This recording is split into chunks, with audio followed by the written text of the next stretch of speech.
አባቴ እንደሚፈልገኝ አይነት ልጅ ነበርኩ ለማለት ጥርጣሬ አለኝ አባቴ ቢደሰትም አውጥቶ ማሳየት አልፈልግም ምክንያቱም ደግሞ የተማርከውን ትምህርት አንደኛ ባትወጣ ይገርመኝ ነበር አለኝ በጣም ብዙ ሰዎችም ቅሬታ አላቸው እኔ ላይ ማስታወቂያ ብቻ ነው የምሰራው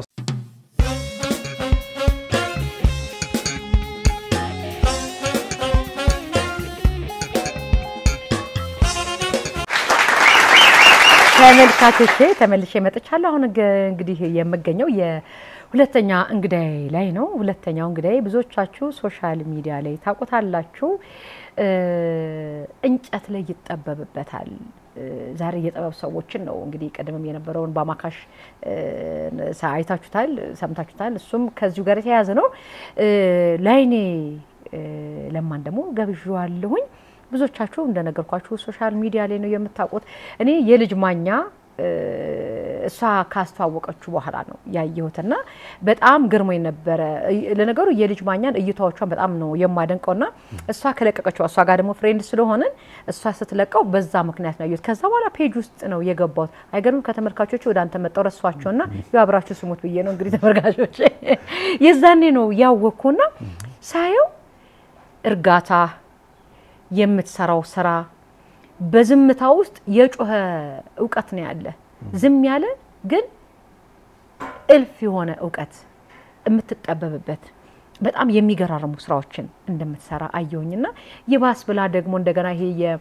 የቲክታክ ሽልማቶቹም ላይ ከኔ ልቅሱ ይገባል ብላ ፕሮሞት ሁሉ ስታደርግህም ሁሉ ያየሁኝ ነበርና በሷ ምክንያት ነው እንዳውቅም የቻልኩት ስለዚህ ይሄ ልጅ ሰከላ ላይ ቢመጣ በጣም አሪፍ ነገር ማውራት እንችላለን የሚል ሐሳብም ስለመጣብን ነውና ሰከላ ቶክ ሾው ያባይ ቲቪ ሲጋብዝ በታላቅ ኩራት ነው እንኳን በደና መጣ ላይንዬ እንኳን ደና ቆያችሁ ደና ነህ አለ ይመስገን እንኳን ሰላም መጣ እንኳን ደና ቆያችሁ እንግዲህ ለዚሁ ፕሮግራም ብለ ከጅማ ድረስ አስለፍተናልና ፈቅደ ልፋቱን ፈቅደ ችሎታህንም ዕውቀትህንም ልታካፍለኝ ስለመጣ እንደ አባይ ቲቪ እንደ ሰከላ ቶክ ሾው ከልቤ ነው ማመሰግነህ እሺ ከበተስተልኝ አመሰግናለሁ በጣም እስቲ ላይኔን አስተዋውቀኝ ላይኔ የተወለደ የታደገ ወደዚህ ጥበብ ስራ ከመግባቱ በፊት ልጅነቱ እንዴት ነው ቦርቆ ያደገው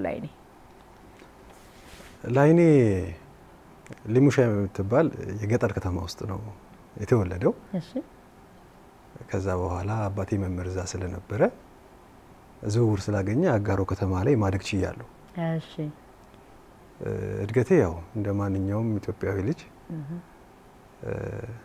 በአጋሮ ከተማ ውስጥ አድጌያለሁ ነገር ግን የ6 አመት ልጅ እያለሁ እናቴ ምክንያቱም እስካሁን ስቲል በማላውቀው ምክንያት ከአባቴ ጋር ተላይቶ ስለነበረ አባቴን ብቻውን እኔን የማሳደግ ኃላፊነት ነበረበትና ትንሽ እድገቴ ላይ ክፍተት አለው የእናት ፍቅር ሳይኖረኝ አድጌያለሁ እናት እያለችኝ ማለት ነው አባቴን 2000 ዓመተ ምህረት ላይ አጣሁት ያ እድሜ ለኔ ፈታኙ ሰዓት ነው ምክንያቱም 17 አመት አካባቢ ነበርኩና በሰዓቱ ያ ኤጅ ደግሞ በጣም ትኩስ ኤጅ ነው ፋየር ኤጅ የሚባለው አዎ በጣም አስቸጋሪ ጊዜ ነውና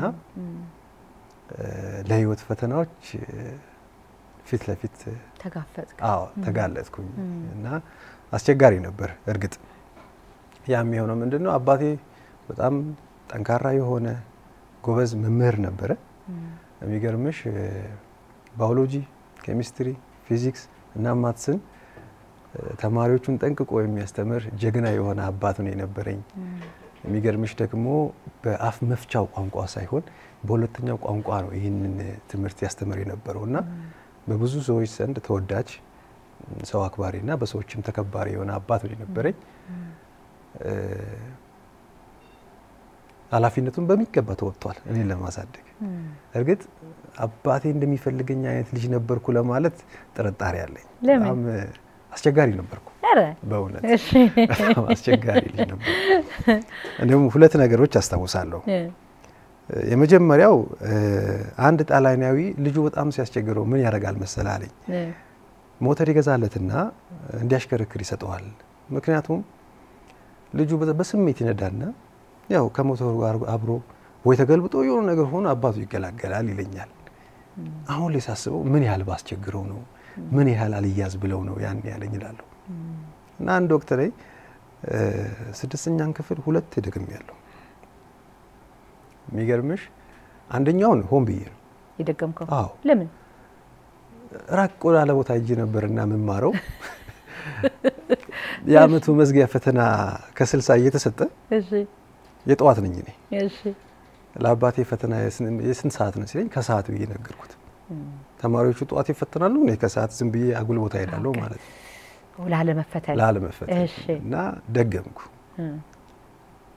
ከዛ በኋላ ግን አባቴ በጣም ተሰምቶት ነበር። ምክንያቱም የመምህር ልጅ ሆኜ በዛን ያህል ለመሄዴ ትንሽ ጎርቶት ነበርና ሁለተኛውን አመት ሰማር ግን ጎበዝ ተማሪ ሆንኩ ከደገምኩ በኋላ። እሺ በደረጃ ነበር የወጣሁት አስታውሳለሁ። አባቴ ቢደሰትም አውጥቶ ማሳየት አልፈልግም። ምክንያቱም ደግሜ የተማርኩውን ትምህርት አንደኛ ባትወጣ ይገርመኝ ነበር አለኝ። ለሰባተኛ ቀብድ እያሳዘኝ እንደሆነ ስለገባኝ 7 ላይ አኮራሁት። ዋው ያው አባትነቱም አለ ደስታውን ወጥ ቢያደርግም ጥሩ ነበርና ከዛ በኋላ ያለው ህይወት ነው ለኔ ፈተና። እሱን ካጣሁት በኋላ የነበረው ህይወት ፈተና ነበረው። አጉል ስሜት ውስጥ ስለነበርኩ በአንዳንድ አቅጣጫዎች ወደ ሱስ የመግባት አጋጣሚዎች ክፍት ነበሩ። ተቆጣጣሪ የለሽም የሚይዝሽ ሰው የለምና እነዛ ነገሮች ለኔ እጅግ በጣም ፈታኝ ነበሩ በእድገቴ ላይ። ይሄን ይመስላል። እና እዛ ውስጥ ገብተ ነበር ሱስ ውስጥ ሙሉ ገብተ ነበር? አዎ ሱስ ውስጥ ተወሰነ መልኩ ገብቼ ነበር። ኦኬ ያልቀመስኩት ነገር የለም። ዋው ሱስ ተብሎ ያልቀመስኩት ነገር የለም ግልጽ ለመናገር። ከዛ እንዴት ወጣ? አሁን ይሄ ቀላል ነገር እኮ አይደለም አሁን ያወራነውና እንዴት ወጣ? ያን እድሜ እንዳልፎ አምላክ ሸሽጎኛል። ወዴት ወሰደ? በምን ደበቀ? በመንፈሳዊ ዓለም ውስጥ አንድ ጓደኛ ነበረኝ እና ያ ወዳጄ መጽሐፍ ቅዱስ ያስተምር ስለነበረ ስለ መጽሐፍ ቅዱስ አንዳንድ ነገሮችን ያስተምረኝ ነበር እና የተወሰኑ አመታትን በዛ አይነት መንገድ ውስጥ አለፍኩ። ያ ነገር ከሱሱ ከአንዳንድ ነገሮችም ወጥቼ ራሴን እንድከለል አደረገኝ። በዛ ምክንያት የተወሰነውን የእድሜን ክፍል አልፌዋለሁ። ያም ይመስለኛል ከዛ ነገር እንደወጣና እንድጠበቅ ያደረገኝ ያ የአምላክ እጅ ያለበት። ዋው በጣም ይገርማል። በጣም ምን ይቆጫል? አሁን ላይኔ እስቲ ወደ ቅርጻ ቅርጽ ስራዎች ከመግባታችን በፊት ላይኔ ዛሬ ላይ ቆሞ ራሱን ሲያየው የሚቆጨኝ ነገር ምንድነው ብለህ ታስበው? ራሴን በመፈለግ ያባከንኩበት ጊዜ አለ። አሁን ላይ መስራት የምችላቸው ነገሮች ሳስብ ራሴን እሱ ይቆጨኛል። በጣም አመታት አባክኛለሁ በመዳከር እሱ አለ። ከዛ ውጪ ሁሉ ጊዜም አእምሮዬ ላይ የሚመጣና የሚረብሸኝ ነገር አለ። እንዳልኩሽ ከ13 አመት በኋላ እናቴን አግኝቻት ነበርና ዋው ከአባቴ ካረፉ በኋላ ማለት ነው? አባቴ ካረፈ በኋላ እናቴን አገኘኋት። ፍለጋ ሄደህ ነው ወይስ እሷ መጣች? አባት እንዳረፉ አውቀው ነው መጣችው? እሺ እናት አይደለች ልጅ እንዳላት ታውቃለችና ፍለጋ መጣች እና አገኘኋት። አንድ ጥያቄ ጠየቅኳት። እሺ የት ነበርሽ እስካሁን? እና ምንም አላለችኝ። በዝምታ ነው ያለፈችው። አልመለሰችልኝም እና ትንሽ ቸገረኝ። እሷ ከሄደች በኋላ ማለት ኑሮ ከበደኝ። በሰዓቱ አመት ተቀመጡልህ አጠገብ ለተወሰነ አልተቀመጠችም። ሄደች ተመልሳ። አይተው ብቻ ነው ሄዱት? አዎ ምክንያቱም ለዛ መልስ አልሰጡም? አዎ ህይወት አላት። የጀመረችው ህይወት አለ፣ ልጆች አሉና ወደዛ ተመልሳ ሄዳም ስለነበረ ናብላኛለች። እርግጥ ከባድ ነው ለኔ እዛ የሷ ህይወት ውስጥ ድጋሚ ሄጄ ገብቼ መኖር ድንገት የሷንም ህይወት ሊያበላሽው ይችላል። ወጣት ነኝና አጉል ስሜት ውስጥም ስለነበርኩ ያን አልፈቀድኩም። ስለዚህ እዚህ ጋር ያለውን ችግር ራሴ መጋፈጥ አለብኝ የሚለው ነገር ትንሽ ፈተነኝ ላይፍና የሚገርምሽ ነገር ማስታወሰው አንድ የጨርቅ ሱሪ ነበረኝ እና ሌላ አንድ ሱሪ ያለኝ፣ ሁለት ሱሪዎች እና የተወሰነ ቲሸርት ቀርቶኛል ቤት ውስጥ። ሌላውን ሁሉ ጨርሼው ነው ስሸጠው የአባቴንም ልብሶች ጭምር ጫማዎች ሸጬ ነው የጨረስኩት። ለዚህ ለሱሱ ነው። ሱሱም አለ፣ ረሃብም አለ፣ ኑሮም አለ። አልጋና አንድ ብፌ እስኪቀረን ድረስ ቤት ውስጥ ያለው ዕቃ ጨርሻለሁ። ምክንያቱም ስራ አልለመድኩም። ስለዚህ ያለኝ አማራጭና ክፍተት በቃ ብር ማግኛ መንገድ ነውና ያን አደርግ ነበር። በዛን ሰዓት ልብሶች ቆሽሾ የሆነ ካርታ ሁሉ እስከ መስራት ይደርሱበት ነበር ጊዜው። እና አሁን ላይ አንዳንድ ሰዎች ያን አስተውሎ ለምን ያን ነገር ማረጋጋታቸው የሚለው ነገር ጥያቄ ያለኝ። አንድ ጊዜ አጠብኩት ልብሴን ማታ በውሃ ጠዋት ለመልበስ ማለት ነው። እና ማታ ጨለማ ውስጥ ስለነበረ ንጹህ ነው የመሰለኝ። እሺ በውሃ ብቻ ነጠብከው? እሺ ጠዋት ስነሳ ጎርፍ ሄደበት አፈር መስሏል እሱ። ሲያረሰው ይሆን እንደዚህ እንትን ያደርጋል ካርታ ይሰራል። መስመር ሸንተረር ምናምን ሰርቶበታልና እሺ ከአምላክ ጋር ተጣላው ያን ቀን። ለምን? በቃ አመረርኩ። እሱ ምን አደረገ? ሳንተ ራስን ያጠብከው?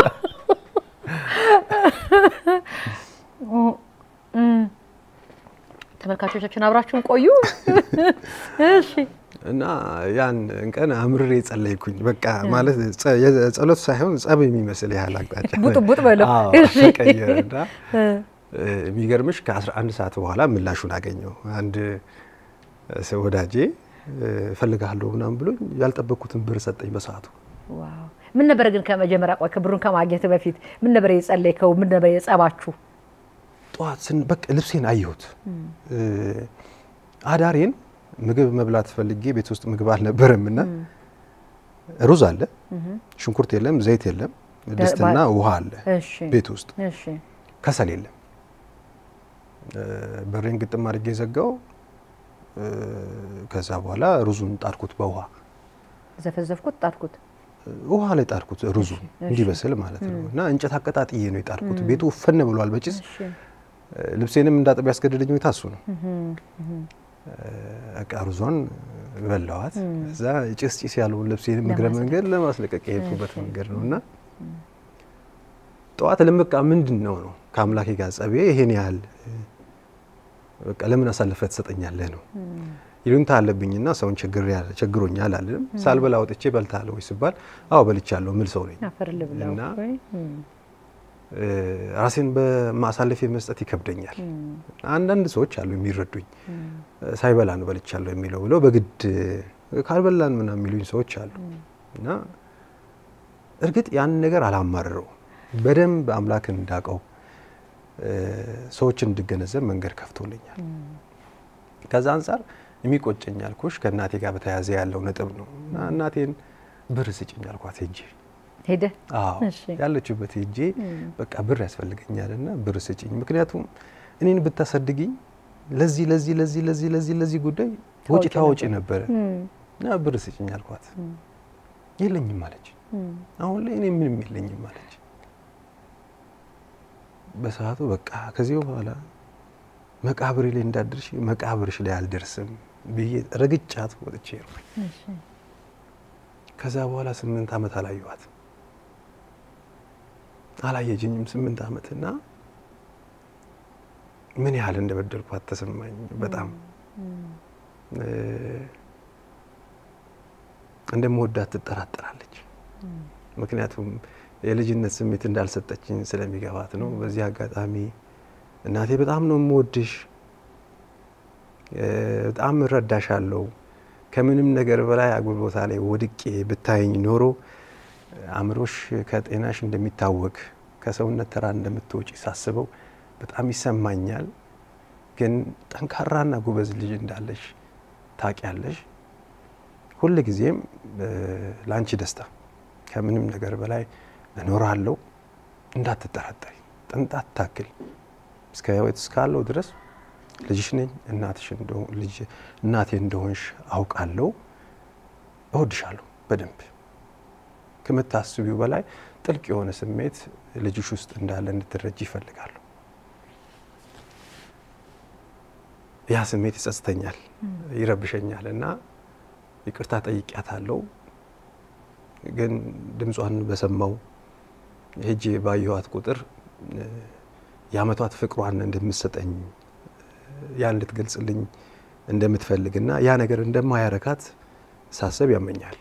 አሁን ላይ እንዴ ባገኘዋት ቁጥር በቃ የምታሳየኝ እነዛ ይጎደሉ ያልነበረችበትን አመታት ፍቅሯን ነው ልታሳየኝ የምትፈልገው የምትጥረው የምትታገለው ያንን ስሜት ለማምጣት ነውና በደንብ ነው ምረዳትና ቀለል አድርጌ ነው ነገሮችን የሚይዝላት አጫውታታለሁ ስቃታለሁ እንድትላፋኝ አረጋታለሁ የሆነ ስሜት ከኔ ውስጥ እሷ ውስጥ እንዲጋባ ሁኔታዎችን እፈጥራለሁና እምትረካ አይመስለኝም ያ ስሜት ነው ትንሽ እንዲጸጽተኝ የሚያደርገኝ ይገርማል እሺ ቀጥል ማለት በዛው እንድትጨርስልኝ ፈልጌ እኮ ነው ከ8 አመት በኋላ ማገኘሃቸው እንዴት ከረጣሃቸው ከሄድኩ በኋላ ከ8 አመት በኋላ እንዴት ተገናኛችሁ ከ8 አመት በኋላ ስንገናኝ ስልኬን ያጠፋው አድራሻ የለኝምና ፌስቡክ አለኝ ግን አልጠቀምበትም ፌስቡክ ላይ አንድ ሁለተኛ ታናሽ ወንድሜ ከኔ ጋር ፍሬንድ ነው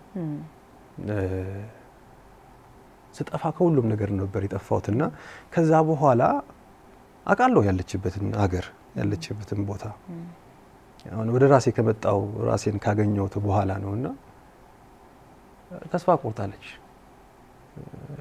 በህይወት መኖሬንም በቃ ዘግተዋለች አንድ ነገር ነው የምትጠብቀው ሞቷል የሚል የሆነ ሰው የሆነ ነገር እንዲነግራት ብቻ እንጂ የምትጠብቀው መኖሬ ይሄን ያህል እንዴት የሚል ነገር አላትና ስልኳን ላክልኝ ብዬ እንደ አዲስ ደውዬ እንደመጣ ነገርኳት ዋው አቤት ደስታቸው የዛ ሰዓት ሊሆን እንደሚችል ያ ሰዓት ደግሞ ምን አለው መሰለሽ በህይወቴ ትልቁ ውሳኔ ወሰንኩበት ሰዓት ነው ከራሴ ጋር ጥሩ የጥሞና ጊዜ እንደምፈልግና ነገሮችን እንደ አዲስ መጀመር የምፈልግበት ሰዓት ነበር ያው ከዚህ በኋላ ያለውን እንዴት ወደ ስራ ገባ ስትይ ብነግርሽ ይሻላል እሺ ከዛ በኋላ ወደ እሺ አብረ በዛው ብታያይዘልኝ እኮ እንዴት ወደ ስራው ገባ ማለት የማይጠበቅብኝ ማያስ ይችላል በዛው ታሪኩን አከታተለ ካንድ ወዳጄ ጋር እርግጥ ስራ የጀመርኩበትን ታይም ልንገርሽ ለከ ኮሮና በጀመረበት ሰዓት እሺ ያው ነው ባለቤቴ ያኔ ጮኛ የነበረች አንዲት ልጅ አለችና እሺ እኔ ቤት መታ አብራኝ መኖር ተፈልጋለች እኔ ደግሞ ያን ወር ቤት ክራይ የምከፍልበት 400 ብር አለችኝ እሺ ከፈልኩኝ እቺ አንድ ሰው የምታስተኛውን ፍራሽ ታቂታለሽ አዎ እሷን ፍራሽ ይዤ ነው የተከራየሁት ያንን ቤት አንተ ጋር ነው የምመጣው አለች እንዴት ሆኖ አይ በቃ እኔ አንተ ጋር ነው የምኖረው ነው ያልኳት እኔ የምኖርበትን ህይወት አይታ እንድትሄድ ነው እንድትወስና በቃ ተስፋ እንድትቆርጥ አዎ በቃ ሄዳ ቤተሰቦ ጋር ሆና እኔ ነገሮችን ሳመቻች አብራኝ መታ እንድትሆን ነው እሺ ከገባሽ በኋላ ቤቱን መጠራረግ ማስተካከል ምናምን ጀመረች እሺ ቤት ሂጂና ቤተሰቦችሽ ጋር አድረሽ ጧት ነው ያልኳት እሺ በፍጹም አለች እዛሽ ፍራሽ ላይ አብራኝ ታድራለች አንድ ቀን ለሊት ስነሳ አመመኝ በጣም እና እኔ ፍራሽ ላይ ተኝቻለሁ ያው እንቅልፍ ስትተኝ ራስሽን ትጠያለሽና እሷ እንዲያግድም እግሯ የመሬቱ ሸራ ላይ ነው ተኝታ ያለችው አለቀስኩ በቃ አለት ይሄን ሁሉ ስቃይ እኔ መጋፈጥ ያለብኝ እኔ እንድጋፈጥ ለምን አትተውልኝም የሚለው ነገር ዛ በቃ ጠንከር አድርጌ ነገርኳት ፍቃደኛ አልሆነችም ከዛ አለህ ያዘኝ ትንንሽ እንጨቶች ገዛው ቁልፍ መያዣዎች መስራት ጀመርኩ ኮሮና ነው ሰዓቱ ሰው ከቤት አይወጣም ከዛ የተወሰኑ የእንጨት ቤቶች ሱቆች ይከፈታሉ እነዛን የቁልፍ መያዣዎች ቫርኒሽ እየቀባው ወዝ በቃ እያዞርኩ መሸጥ አለብኝ ብዬ ወሰንኩ እሺ የሚገርምሽ እነሱን ሰርቼ አድርቄ ለመሸጥ ለነሳ አካባቢ የተወሰነ መንገድ ትራንስፖርት ተከፈተ ዋው እሺ ባጃጆች ስራ ጀመሩ ስለዚህ በቃ ባጃጅ ባለበት ቁልፍ መያዣው መሸጥ አለብኝ አሁን እሷ መታቀው እኔ ወስጄ ለሆነ ሰው አስረክቤ እንደምመጣ ነው እሺ እና በቃ ቤት ቁጭ በይ ጠብቂኝ እመጣለሁ ብያት ነው የምሄደው እሷ አጠገቤ ስላለች እሷን መመገብ አለብኝ የሆነን ኃላፊነት መወጣት አለብሽ ወንድ ነሽ እንደዚህ ሆኜ በጣም ይፈታተነኝ ነበር ብዙ ነገርና ማዞር ጀመርኩ አስፋልት ለአስፋልት የትራንስፖርት ማውጣቱም ይከብደኛል ምክንያቱም ገንዘቡን እፈልገዋለሁ እነዛን ቁልፍ መያዣዎች ከቤት ስወጣ ሂሳብ ሰርቼ ነው የምወጣው በቃ 10 ብር ሸጣቸዋለሁ 40 ሰርቻለሁ 400 ብር አለኝ ብዬ ነው ከቤት የምወጣው የሚያጋጥምሽ ደግሞ ሌላ ነው ያው በገዛ ይሻላል ምናምን ችግር የለውም በቃ 5 ብር ልግዛ ይልሻል እሺ እዛ ጋር 7 ብር ይልሻል ከዛ አንዱ አይ 10 ብር ስትዩ 15 ብር የሚሰጥሻል እንደዛ ያደረኩ አዙሩ የመሸጥ ጀመርኩ ጅማ ከተማ ውስጥ ዋው እሺ ተወሰነሽ ብር አገኘው አንድ ጠረጴዛ ሰራው ከዛ እሷን 2500 ብር ለመሸጥ እቅድ ያስኩኝ እሺ የሚገዛኝ ሰው ለቤተሰቡ ሊገዛኝ ስለፈለገ ብሩን ሰጣለሁ አለኝ እሺ ከዛ ቅድሚያ 1000 ብሩን ሰጠኝና 1500 ብሩ ትንሽ ዘገየች እሺ በኋላ ላይ ግን ከዚህ ሰው ጋር ወዳጅ ሆነን አብረን ስራ ለመስራት ሁኔታዎች ተመቻቹና ከሱ ጋር አብረን ስራ መስራት ጀመርን ወደ 2 አመት ገደማ ያክል ይሆናል ከሱ ጋር ስራ ጀመርኩ እኔ ከራራ አላቅም በገና እንዴት እንደሚሰራ አላቅም በገናና ከራር አዎ እንዴት እንደሚሰራ አላቅም እና ኢንቶቹን እሱና አንድ ወዳጅ ጓደኛው ከራር የሚሰራ ሰው አለ እነሱ ያሳዩን ጀመርና በጣም በቃ ያንን ነገር አፕዴት ያያረኩት ያሻሻሉት ለመስራት ሞራል ሆነኝና እየሰራው ለአንደኛው ወዳጄ በ150 ብር ስራውን ሰርቶ ብቻ በማቅረብ ከዚህኛው ጋር ደግሞ ስራውን ለስራ በሼር ለመስራት ትንሽ መንገድ ጀመርንና ከጓደኛዬ ያካልኩሽ ልጅ ጋር ወደ 2 አመት ገደማ ሰራን እሺ ብዙ እቅድ ብዙ ፕላን ነድፊ አስቤም ነው ሙሉ ጊዜን በቃ ደምሽን የመስጠት ያህል ነበር እንቀሳቀስ የነበረውና ከ2 አመት በኋላ ግን አልሆነም አብረው መቀጠል አልተቻለም በዚህ ሰዓት ነበር ወደ እናቴ መሄድ ያሰብኩት በዛ ሰዓት ከራሴ ጋር ጥሞና ጊዜ እናቴን የሚቀርብዬ ዳግም ስራን ዳዲስ መጀመር አለብኝ ብዬ አሰብኩ እናቴ ጋር ሄድኩ ከእናቴ ጋር ያለኝ ነገር ሁሉ አጸዳው በቃ ህመም አሞሮ ይሄልን ንጹህ እንዲሆን መንገድ ከፈትኩ እሺ ከዛ ተመልሼ መጣሁ እዛ ከወዳጄም ጋር አብረን መቀጠል ስላልቻለን ትልቅ ፈተና ገጠመኝ የዚህን ከዜሮ መነሳት ነበረብኝ ይሄ የሆነው ከዛሬ አመት 6 ወር በፊት ነው የት ነው የምሰራው ለማን ነው የምሸጠው እንዴትስ ነው የምነሳው ፈተና ነው ከባለቤቴ ጋር ጥሩ የሆነች አይነት መንገድ ጀምረናል ወደ ኋላ ለመልሶ ይሆን ይሄን ነገር በቃ ግን ውስጤ ቀጥል ነው አንድ ነገር ወሰንኩ ትንሽ ብር ነበረች ወደ 27000 ብር ዋይፋይ አስገባው ቤቴ እሺ ሰዎች ቅብጠት መሰላቸው በዙሪያ ያሉ ሰዎች በጣም ቀበት ካይነት ነገር አሉ እሺ ቲክቶኬን 2000 መታል ፎሎወርስ ነበርኝና በቃ መሰራውን ስራ እዚህ ላይ አስተዋውቃለሁ እሸጣለሁ ከአምላክ በታች ቲክቶክን መከታሪክ ስራ ጀመርኩ ማለት የዛሬ ስንት ጊዜ ማለት ነው ይሄ አመት ከ6 ወር በጣም አጭር ጊዜ እኮ ነው አጭር ጊዜ አዎ ከዛ እግዚአብሔር ይስጣቸው አቶ ጸጋዬ በዳሱ እንዲሁም ባለቤታቸው ልጃቸው ከልብ አመሰግናለሁ በዚህ አጋጣሚ ተከራይቼ የነበርኩበት ግቢ ነው እሺ ስራ ለሰራ ፈልጋለሁ ቤት የኛውን ቤት አከራዩኝ አልኳቸው እሻሉ መብራት እንግዲህ ከፍላሉ አልኳቸው ምንም ችግር አለ የለም አሉ ቀለለ እዛሽ ቤት ብቻዬን እየሰራው ቲክቶክ ላይ ስራዬን እያስተዋወቁ ጀመርኩ አንዳንድ ሰዎች ያዙኝ ጀመር እነሱ ያዙኝ ስራ ማስታወቂያ ሰራበታለሁ ለነሱ ልካለሁ ስራ ሁለት ነው አየሽ በጣም እሺ እዛ አንድ ሰው የሚያዘኛል ያንን ስራ ሰራለሁ ማስታወቂያ ሰራበታለሁ እልካለሁ እሺ በዚህ መልኩ ስራዬን ጀመርኩ ማለት ነው ዋው እንደ አምላክ ፈቃድ ሆኖ የሆነ ሰውም ተቀባይነት ይኖርሻል ቲክታካን ብዙ ሰው ጋር መድረስ ቻለና ግን አንድ ነገር ፈተነኝ ምን ፈተነ እምትሰሪውን ነገር ሲያይ ሰው በጣም አቅም ያለሽ ተደራሽተሽ ያለሽ ነው የሚመስለው እሺ ብዙ ሰው ይደውልልሻል የሁሉም ፍላጎት ለማሟላት አቅም ይፈልጋል በሰዓቱ ውስን የሆኑ ማሽኖች አሉኝ ከዛ ከአንዳንድ ሰዎች ደግሞ አንዳንድ ቃይ ወሰድኩ እያስተዋወቅኩ እልካለሁ በዛ መልኩ ነው በቃ ኑሮዬንም ህይወትንም አያይዤ መሄድ አለብኝ ብያለሁ ፈተና የሆነብህ ምንድነው ስራ ማግኘት ያንን ቦታ እንዴት ነው ማሳለጥ አሁን ቲክቶክ ስራ አለው ስልሽ በአንድ ጊዜ አልሆነም ቲክቶክ ላይ ሰርተሽ ስትመጪ አንድ ንግግር ስራውን ስታስተዋውቂው ብዙ ሰው አይደርስም ብዙ ሰው አይመለከተውም እና በሰዓቱ የሆነች መንገጫገጫ አለችው የሚገርምሽ ያለኝን 27000 ብር ማሽን ገዛውበት ከዛ ለተወሰነ ጊዜ የቤት ክራይ ያለብኝ የሁለት የምሰራበት ቦታ እምንኖርበት ከዛ ውጪ ደግሞ የቤት ኃላፊነት መወጣት አለብኝ አስጨንቆኛል በጣም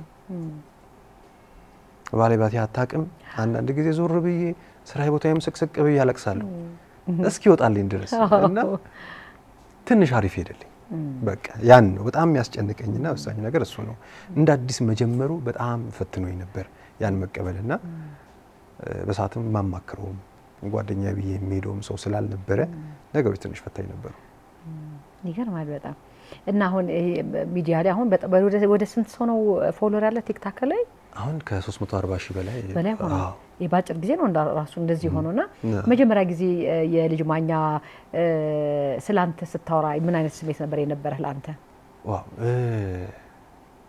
አልጠበኩም በጣም ማከብራት አስተሳሰቧን እይታዋን በጣም ማደንቅላት ሴት ናት ከረጅም ጊዜ በፊት በቃ እንዲው ዝም ብላ ስራዬን እንድታይልኝ ስራዬን ይልኝ ብዬ ጽፌለታለሁ በውስጥ እሺ ያው ሶሻል ሚዲያ ታውቂዋለሽ ብዙ ሰው ነው ቴክስት የሚጽፈው ማንን እና የሆነ ሰዓት ላይ አንድ ቪዲዮ ላይክ አድርገው አየዋት ያንተን ስራ እሺ ዋው አልኩ በቃ ከዛ በኋላ ፎሎ አረጋታለሁ ፎሎ ባክ መልስልችልኝ በኋላ ግን በውስጥ ያርናቆት ቃላቷን የገለጸችልኝ ዝም ብላ ማራለፈችምና ዋው ደስ አለኝ በቃ ይሄን ያህል መሄድ ይችላል የሚለው ነገር አስደሰተኝ ግን ቪዲዮውን ሜንሽን ስታደርገኝ አልጠበቅኩም በሰዓቱ መጣችበት የገለጸችበት መንገድ አለና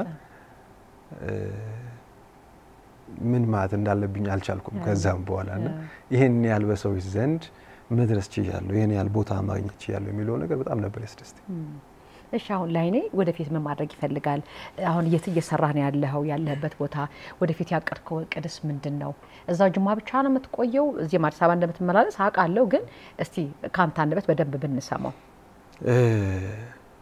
አሁን ምን አለው መሰለሽ እንደ ሐሳብ ብዙ ሐሳቦች እቅዶች አሉ እሺ ስራው ሰፊ ነው አዎ እንጨት ስራ እንዳለን እንዳገይቷ እንደ ህዝብ ቁጥራችን እንዲው ስንመለከተው በስፋት ያልተሰራበት ስራ ነው ስራው ከዛ ውጪ ደግሞ ጥበቡ ላይ ደግሞ በርካታ የሚባሉ ሰዎች ይሉ ግን ድንቅ የሆኑ ኢትዮጵያውያን አሉ በዚህ በእንጨት ቀረጻው ላይ ያሉ ድንቅ የሆኑ ልጆች አሉ አንዳንዶች በቤታቸው ብዙም እይታ ያላገኙ አንዳንዶች ደግሞ ጎልቶ የወጡ ሰዎች አሉ ምናልባት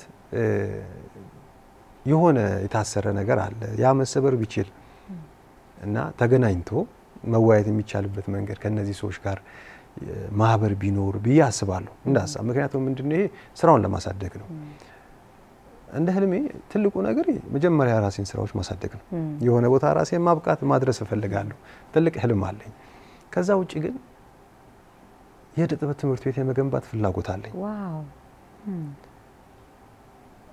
ያም ያለኝን ነገር ማውረስ እፈልጋለሁ እጄ ሜዳ አልፈልግም በስሬ ልጆች አሉ አሁን እንዲሰለጥኑ እፈልጋለሁ ትላንት እኔ ማሽን ቸግሮኝ ነበር ሰዎች ለምኛ አቃለሁ ዛሬ ፍላጎት ልጆች ያላችሁ ልጆች በዚህ አጋጣሚ ከሰማችሁኝ እኔ አቅራቢ ላይ ካላችሁ የምትፈልጉትን የማሽን አይነት እኔ ጋር መጣችሁ መጠቀም ትችላላችሁ ክፍት ነው በሬ ለማንም ሰው አብሮኝ የሚሰሩ ልጆች አንድም ቀን እንደዚህ ያርጉ ብያቸው አላቀም መስራት የሚፈልጉትን ነገር አምሯቸው ውስጥ ያለውን ነገር በነፃነት እንዲሰሩ ራሳቸውን እንዲያገኙና እንዲያወጡ ፈልጋለሁ በራሳቸው መንገድ እንዲሄዱ እንጂ ሌላኛውን ላይኔ እነሱ ውስጥ ማስቀመጥ አልፈልግም ጎበዝ ልጆች አሉ ስሬ ውስጥ በጣም ድንቅ መኮራባቸውና እነሱን ማብቃት የመጀመሪያው ኃላፊነቴ ነው አሁን ላይ ስለ ወደፊቱ የጥበብ ትምህርት ቤት ብገነባና ቢኖረኝ ጠንካራ ወጣቶች ባፈራ በጣም ደስ ይለኛል ዋው ደስ ይላል በጣም አሁን ለምሳሌ ትልቅ ሐሳብ ነው በእውነት ለመናገር ይዘህ የተነሳው አንተ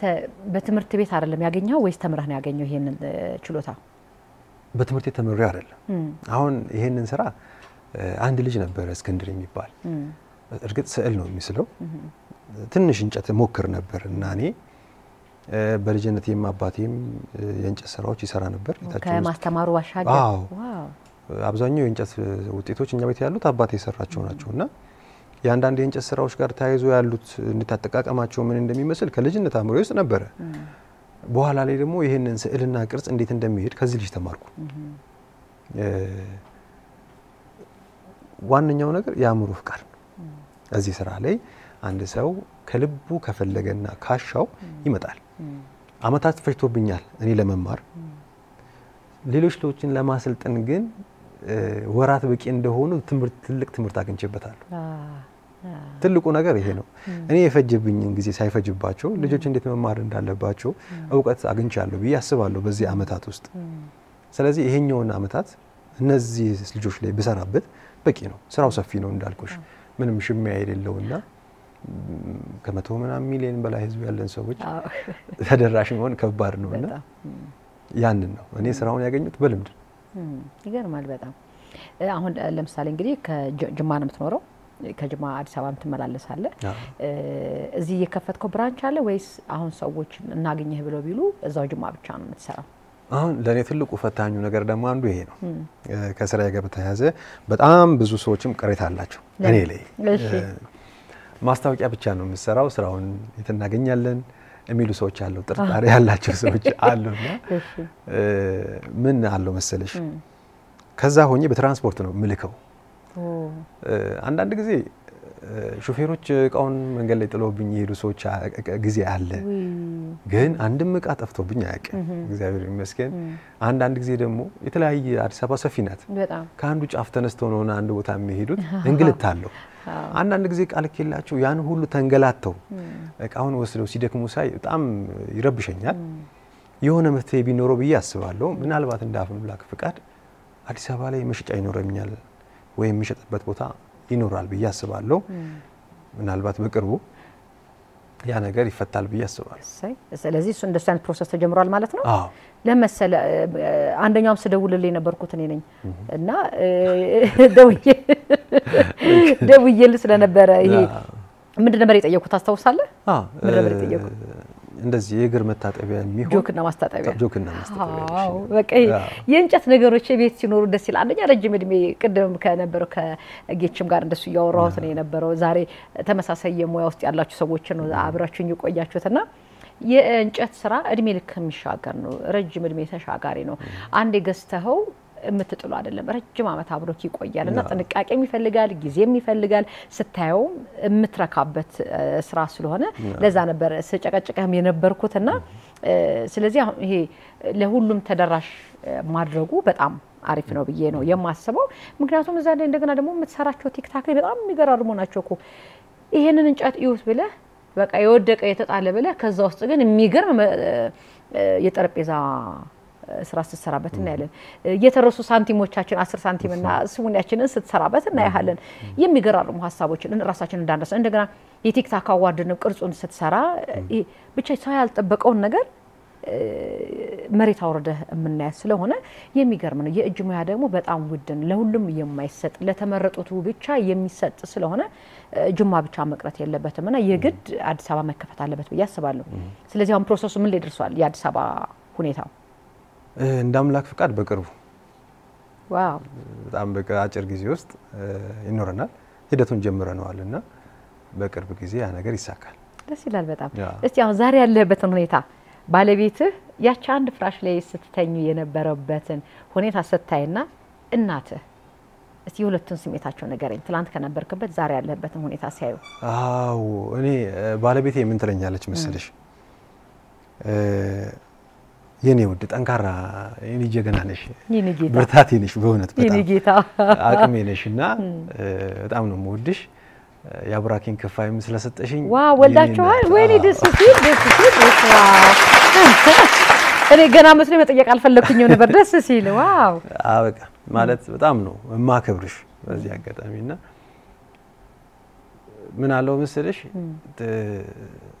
ቃሉን እንጠቀመው መጀንጀን እንደዚህ ታረጋለሽ አይደል? እኔ ዝም ብዬ ከተፈጥሮ ሳይ መጀንጀን የምትል አይመስለኝም የምትችል እና እንዴት አድርጌ ያን ነገር አልችልበትም። እሺ እና የመጣሁበትም መንገድ እንትን ነውና ምን ነግራት ህልሜን ነው በቃ ተስፋዬን እየነገርኩ ነው የራሴ ያረኳት። ዋው እኔና አንቺ ምን ኖረው አልኳት ትዝ ይለኛል። ቅርስ የሆነ ቤት ነው የምሰራው። ምን ነገራችን ላይ በጣም ብዙ የፊልም ባለሙያዎች እኛ ቤት መጥተው ፊልሞቻቸውን ይቀርጻሉ ብዬ ነግሬያታለሁ። ምክንያቱም በራሴ የእጅ ውጤት ቤቴን አሳምረዋለሁ። ያን ፈልጎ የሚመጡ ሰዎች ቤታችንን ይጎበኛሉ ብዬ ነግራታለሁና እሞላዋለሁ በደንብ በተስፋ ውስጧን እና ያም ነገር የገዛት ይመስለኛል። በቃ እንትንና ከዛም ትግሬም ይመስለኛል አሁን ላይ ያ እምላትን አይነት ህይወት ለመኖር የሚሄድበት መንገድ እንድትኮራ ያረጋታል። በነገራችን ላይ ጎበዝ ባለሙያ ናት። አሁን ላይ ምን ትሰራለች? ለምሳሌ በጣም እየሰራሽ ነው ያለችው። እንዳንተ የምርህን ነው? በጣም እንትን እያለች ነው የምትገኘው። ስራዎችን እየሰራች ትገኛለች። እንዳንተ አንድ አይነት አንድ አይነት ቅርጻ ቅርጽ ላይ ባትኖርም እና ቲክታክ ላይ ለምን አብረን ተናላካት ነው? ፈራ አረ በእውነት ቲክታክ ጀምራለች። ወደ 2000 ምናምን በ4 ቪዲዮ በ5 ቪዲዮ ፎሎወርሶች አግኝታ በጣም ብዙ ሰዎች እያበረታታት ይገኛሉ። ቆንጆ የሆነ የቆሎ ማስቀመጫዎች ቦሎች እየሰራች ነው። እሷ ናት እንደ አሁን አቻታለሁ። ይሄ እንደዚህ ቦሎ የቆሎ ማስቀመጫ ምናምን ትሩስ ናት ባለቤት እሷ ናት። ታዲያ እንደዚህ አላረኮማ ሊንክ አላረክልንማ እሷ ናት ባለቤት እየሰራች ትገኛለች። አሁን ላይ ጎበዝ ናት በጣም እናቴም አሁን ላይ አንዳንድ የሚሰሙኝ ስሜቶች ነው አሉ። አሁን ትኮራለች። ከምንም ነገር በላይ ወድቄ የሆነ ቦታ ላይ አለመገኘቴ እንደው እንደዚህ እየሰራው ማግኘቴ በጣም ያኮራታል።